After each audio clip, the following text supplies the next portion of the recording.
Hi, everybody. It's Sally Wagner, and welcome to High Frequency Mindset Podcast.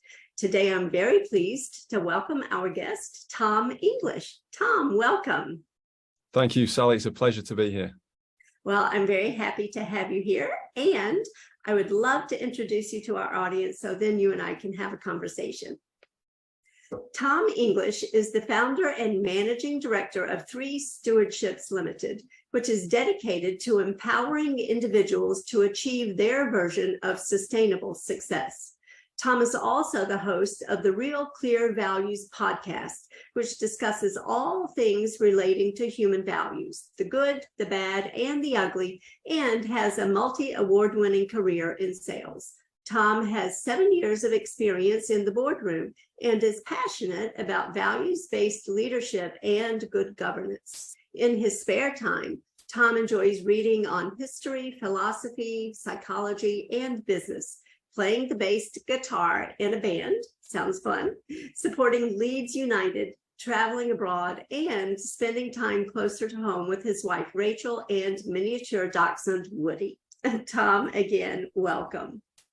Thank you, Sally. That was a comprehensive summary of my life in a nutshell, a medium-sized nutshell, perhaps. Yes, there you go. So, very exciting and interesting stuff that you do. And the three stewardships, I love that concept of stewardship. So what is it that led you to that approach to values-based philosophy and coaching with people? It's a really good question, and it's a very foundational question for me in terms of how it all began, and why stewardship, why values, why take that approach. And it started a way back, so probably in sort of, I'd say 2016 to 2017. I was going on a journey myself where I was figuring out, what is it? What am I supposed to be? What am I supposed to do? Those sorts of questions. So probably, 5 or 6 years ago, I was really getting into the nooks and crannies of answering that question and finding answers myself.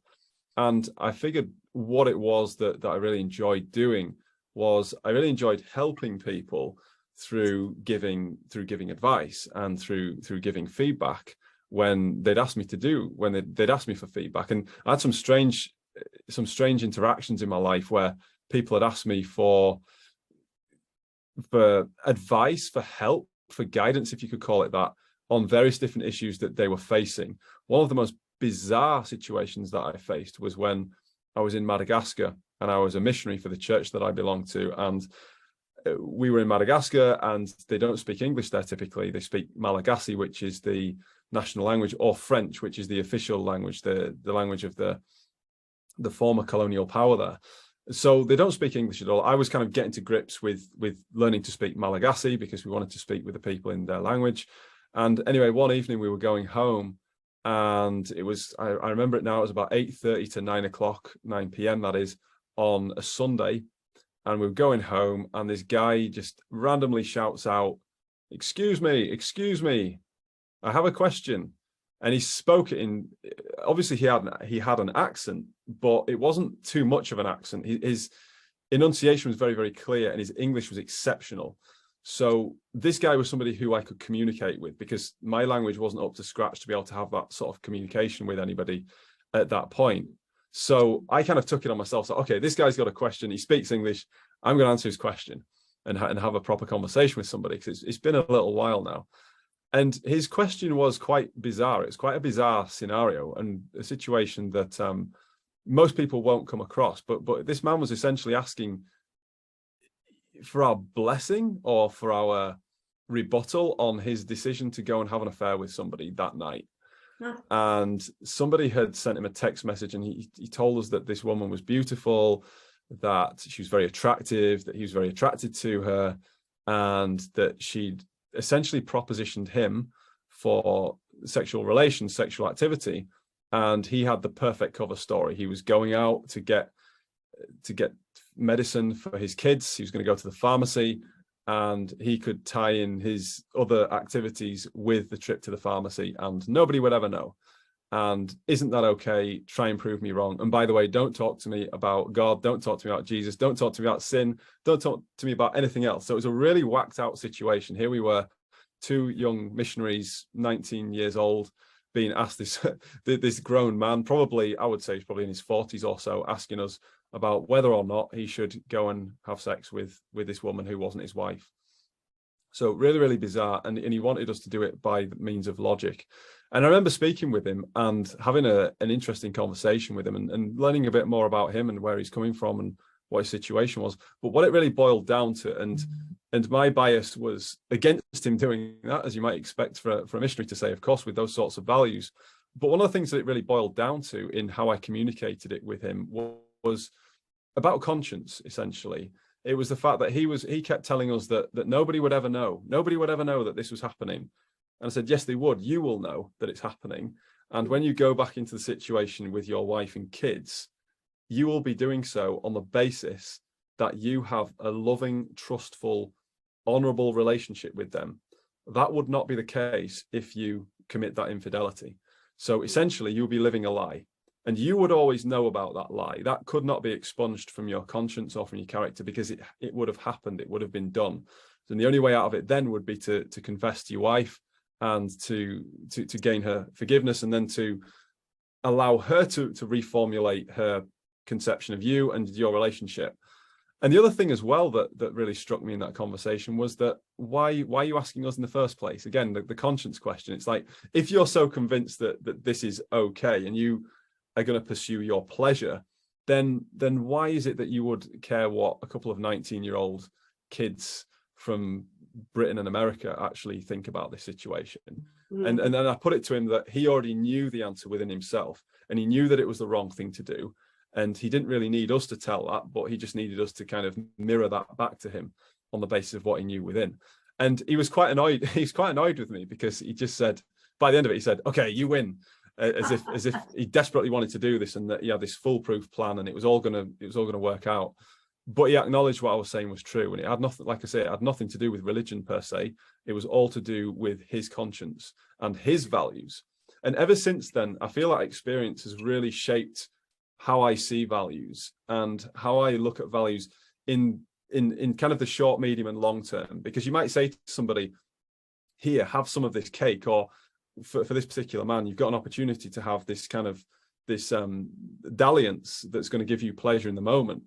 But actually, is it going to give you what you want the next day, the next week, the next month, the next year, next 10 years, etc.? And that's the question. So when we're talking about values are complex, and they often compete against each other, but they also compete against each other over time as well. We have to look at values over time. And so for me, I looked at different ways of going into mentoring when I was on my own journey, in terms of figuring out, in, like I say, in 2016, 17, it was a little while before that was in Madagascar. It was back in 2003 that happened. So that was quite a while ago. But again, it's one of those things that's stuck in my brain. It's stuck in my head. So when I was thinking about how I could help people, I thought, well, nobody's really talking about values in a substantive way. Nobody's really digging into values. A lot of the corporate training on values involves a trainer coming in with a list of 30 or 40 values and saying, here you go, here's a list of values, rank these and show us what your top 5 are. And the problem with that is that it provides absolutely zero context whatsoever. So you could say that one of your values is, I don't know, one of your values is having fun, but then another value is your family, for example. Now, if you've got a family member who is very dear to you and who is sick, and they need your help, or they need you to nurse them, they need you to sit with them it doesn't have to be an extremis, but it might be a debilitating condition that they're in. Are you really going to say that you're going to put fun higher than that? You're probably not. And that's why context is so important, because these things, they compete against each other all the time.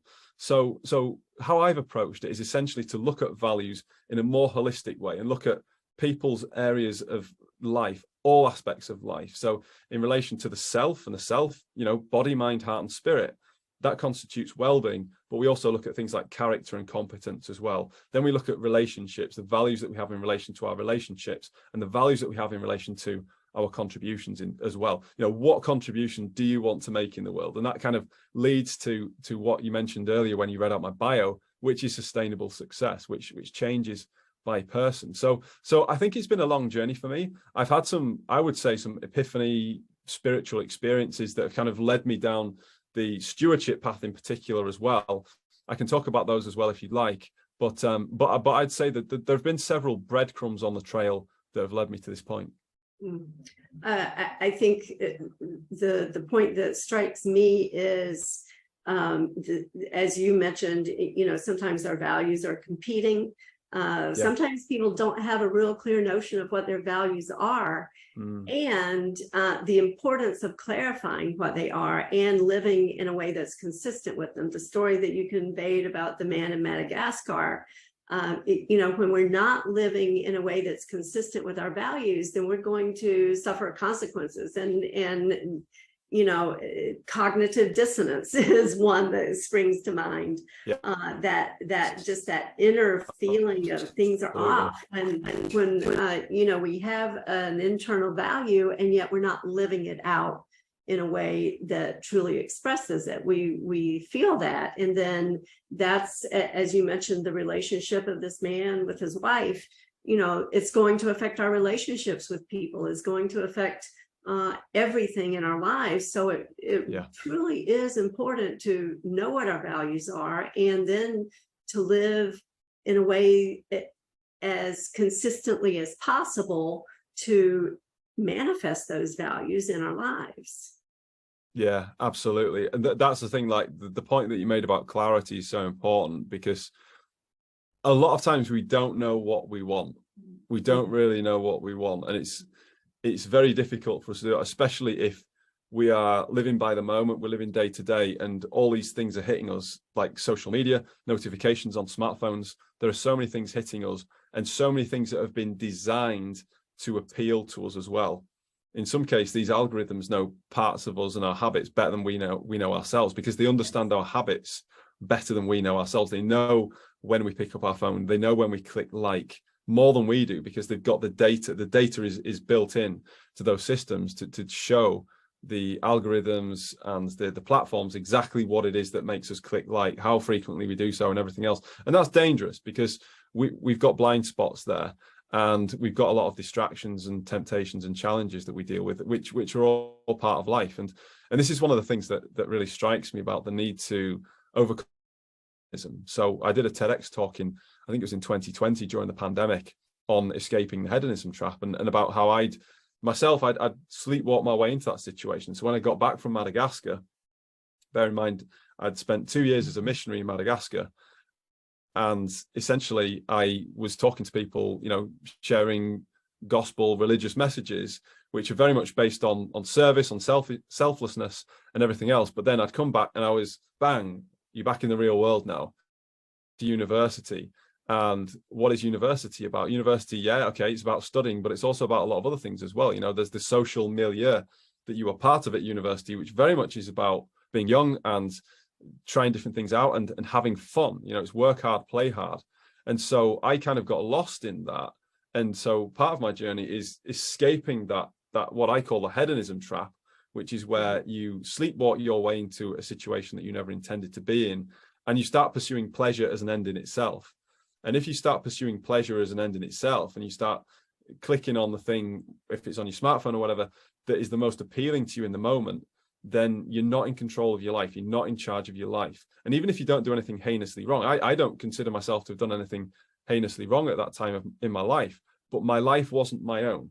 I wasn't empowered in terms of who I was. I was allowing other things to dictate to me what I would give my attention to, what I would react to, how I would react as well. And I was not, as Carl Jung puts it, I certainly wasn't individuated. I didn't have any sense of purpose. I was there doing my university courses, but why was I doing my university courses? What was the point in that? What was I going to do next? What was my calling in life? I didn't have any answers to these questions. So it was almost like I was living for the weekend in some respects. And again, not doing anything heinously wrong, but it's a trap, and it's a trap of pursuing pleasure as an end in itself. And it can be very seductive, and it can lead to a bleakness and nihilism, a sense of nothingness, a sense of entire meaninglessness in existence. And it can be quite insidious. You know, it can really creep up on you as well if you're not careful. Yeah. You mentioned sleepwalking through things. Yeah. You know, sometimes we call it running on autopilot. And I think that Yeah. happens to so many people where they're not consciously and intentionally making choices and choosing responses. They're just reacting and going along, whether it's hedonism or any other thing. You know, we can do that in our work. We can do that in our careers. In our relationships, because we've switched off that conscious awareness and we're just sleepwalking. We're running on autopilot through life. I think becoming aware of that and reclaiming that power over our own lives is so important. Yeah, absolutely. And that word, one of those words that's in your background, Sally, really demonstrates this for anybody who can't see it, who is listening on audio, about intention. You know, intentional, being intentional, because this is how a lot of people figure out what their values are, is when they really dig down. And for them, because nobody can tell you what your intentions are, only you can figure out what your intentions are in doing something. And oftentimes that information is very, very private, because people don't necessarily want to be seen in relation to their real intentions, because that's incredibly private. It's all very well and good saying something or doing something, but being absolutely clear, absolutely transparent in what your intentions are, that's who you are. That's who you are as a person at an existential level. And it really communicates your values. So your intentions and your aspirations are big things that I really dig into with people in terms of determining what their values are and helping them to see and identify what their values are, because that knowledge is crucial in terms of guiding a path and helping people to find a path in terms of where it is that they're oriented towards. What are they oriented towards? What is the trajectory? And it may even be that the trajectory is off, like hedonism, for example. If somebody is oriented towards pleasure and their intention is to maximize their pleasure at every given opportunity, well, where's that going to lead? Again, values compete, but values compete over time. So the values that I'm living today can compete with who I want to be, how I want to be tomorrow, next week, etc., etc.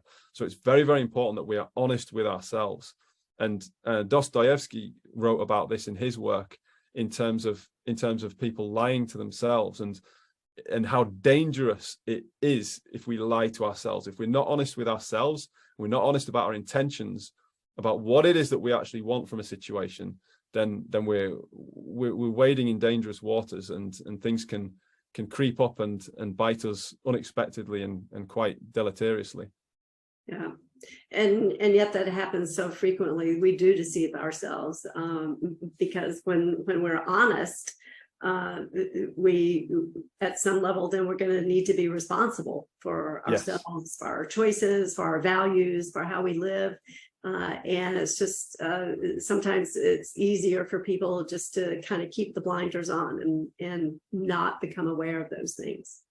Yes, exactly. And that's the point, taking responsibility. And that's what stewardship is about for me. So coming back to stewardship, the way that I define stewardship, because there are all sorts of different connotations and definitions of it, the way that I define it is really simple. It's voluntarily taking responsibility to care for someone or something. Voluntarily. So you do it of your own volition. Nobody's there with a big stick beating you to do it.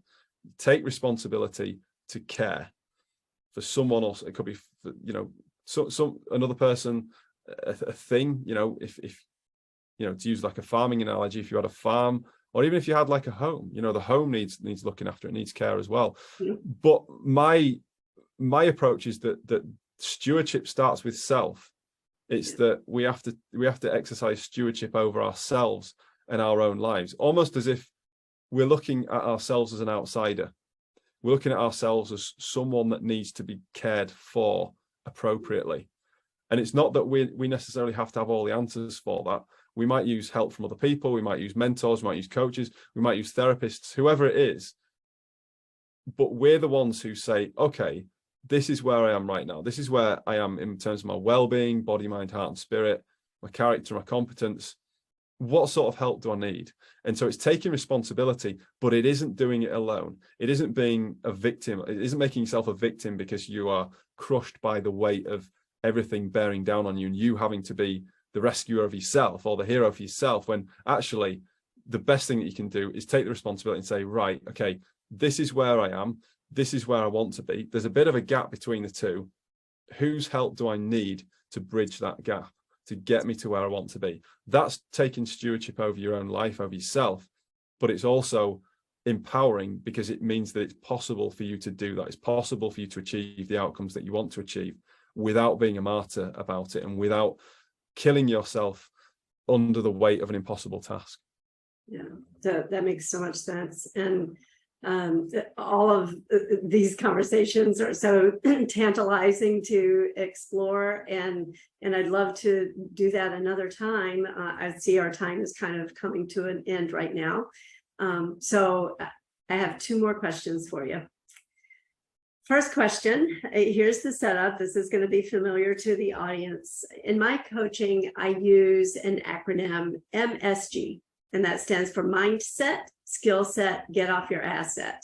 It really encapsulates a lot of very important principles. All of the things that you are sharing with us, I think those principles are apparent in what you have shared.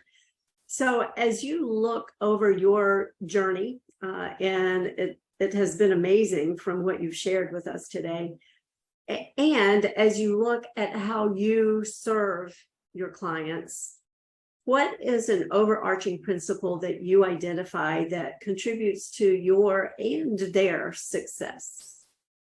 An overarching on that one, because it's so central, but I'm going to break it down a little bit more, and I would say care. I think stewardship is about care. It's about caring for yourself. It's about caring for them. It's about caring for the people that they care about as well. It's like if you look at it from a business point of view in B2B sales. So I also work in B2B sales, and one of the things that has helped me to be successful in that domain is caring not just about my direct customer who I'm selling to, but caring about their customer as well. So when I'm talking with my clients and we're going through the mentoring sessions, I'm also thinking about the people that they have relationships with, or the people that they aspire to have relationships with as well, and how they can be cared for and how they need to be cared for. Because there's that saying, isn't there, about meeting people where they are, because you won't find them anywhere else. And I think meeting people where they are is central to care, but it's also the starting point. Because if we have this noble idea about caring for people, but we kind of come in hovering over people way out of sight, way above where they are, or somewhere off in the distance on a different plane altogether, then we're not going to connect with them. And if we're not going to connect with them, we can't care for them because we don't know what they need. So I think care is really central to what I'm doing, particularly in relation to stewardship. I love that. And I love how you set out the components of it and why it's so necessary. Last question, and super important. How can people get in touch with you? Email's the best. I'm also on LinkedIn as well. I can put my LinkedIn URL in the show notes for people to get in touch with me. But I'm on LinkedIn, Tom English 3S, I think, is my extension on LinkedIn for the URL to get in touch with me there. I'm reasonably active on LinkedIn. I don't necessarily post every day, but I like to say something meaningful when I've got something to say. Also email as well. I love to hear from people on email, especially people who aren't trying to sell me things. So by all means, if you would like to reach out to me and have any conversations about how I might be able to help, or just if you've got any questions about anything that we've been talking about today, then my email address is tom@3stewardships.com, and it's 3 as in the letter 3, sorry, the character symbol 3 rather than spelt out in the alphabet. So I'll put that in the show notes so that people have got that to refer to, but that's a good way to get in touch with me directly as well. Fabulous. So everyone do check the show notes. All of that information will be there, plus more, so that you can easily reach out to Tom, have a conversation with him, learn more about what he does.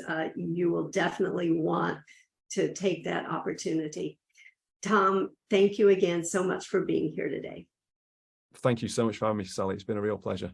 Likewise. And thank you, everybody, for tuning in. Make sure you join us next time for High Frequency Mindset Podcast.